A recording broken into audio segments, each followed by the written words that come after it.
coming back to school with me.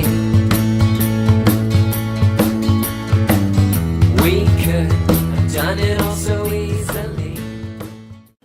Hi, my name is Craig Thompson-Wood. I'm the board game teacher. Thanks for coming to the classroom. Today we're taking a look at Times Square by ThinkNoodle Games.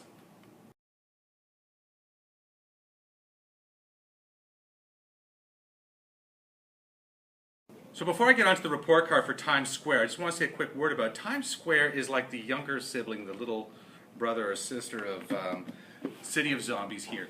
Both games are compatible with one another, so if you have both, you can include cards from one into the other. But Times Square is a standalone game, and you can see it's a much smaller and therefore much cheaper version of City of Zombies, just lacking some of the components and things that City of Zombies has. So let me take you to the report card and tell you what I think of Times Square. And if you haven't seen my review for City of Zombies already, please look for the link in the comments section below. I have already done a review for City of Zombies, and so if you like Times Square, you might want to go and check out City of Zombies as well.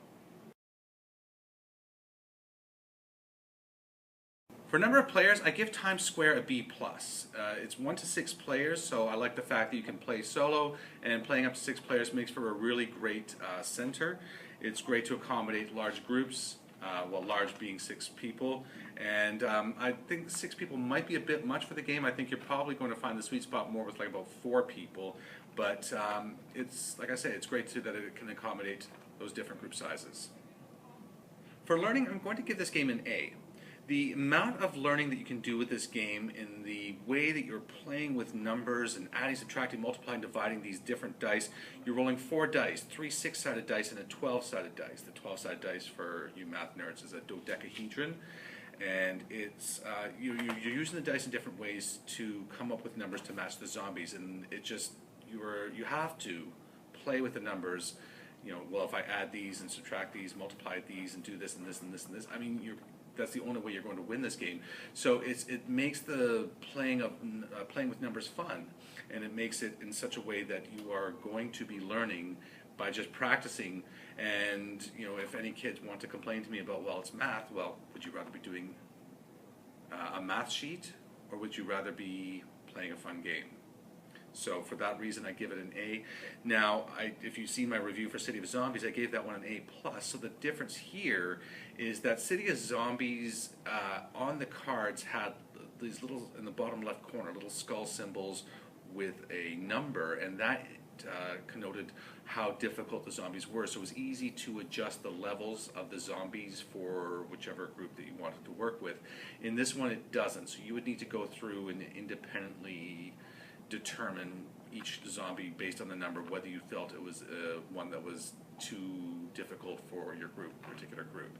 So I just think that in terms of the learning and modifying for certain groups, I think City of Zombies cards were better, and I think ThinkNoodle, if you want to, for future editions of Times Square, consider that for these ones, I think that would be a great thing to consider, because it just makes it that much better for the modification of learning. For fun, I'm going to give this one a B. I think it's a fun game, and there's a lot going on with it, and the fact that it's got zombies is really appealing to a lot of kids and myself. I mean, I played this one on my own while I was at a conference when I had some quiet moments, and it's a fun game. I really enjoy it. Is it as fun as the City of Zombies? No. I mean, for the bigger box and what you're getting in there's a lot more going on with City of Zombies that just ramps up the tension, makes it more thematic, makes it more fun.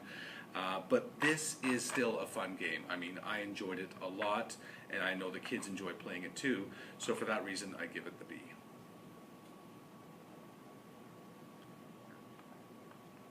For time, I'm going to give this game a B+.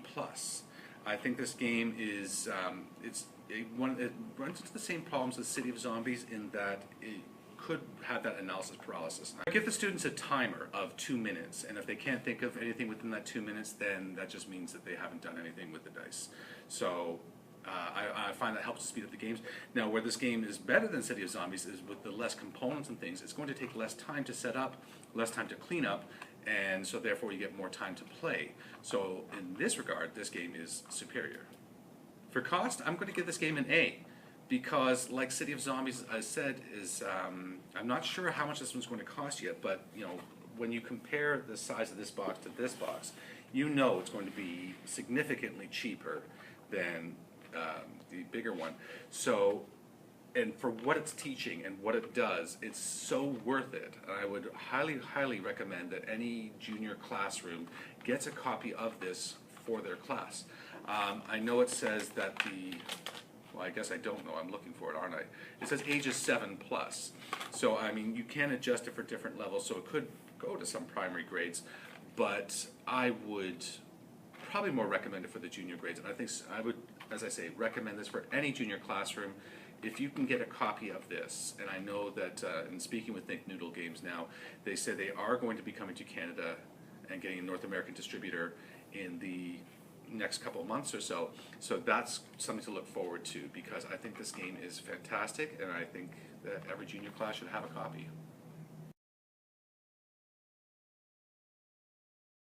Well, that's going to wrap it up for today's episode. If you have any questions about Times Square or City of Zombies, or if you have any other recommendations for games you might like to see, or topics you might like me to cover, please leave me a message in the comment section below. I do love to hear from the viewers. Until next time, I'm Craig Thompson-Wood, the board game teacher, saying thanks for coming to the classroom.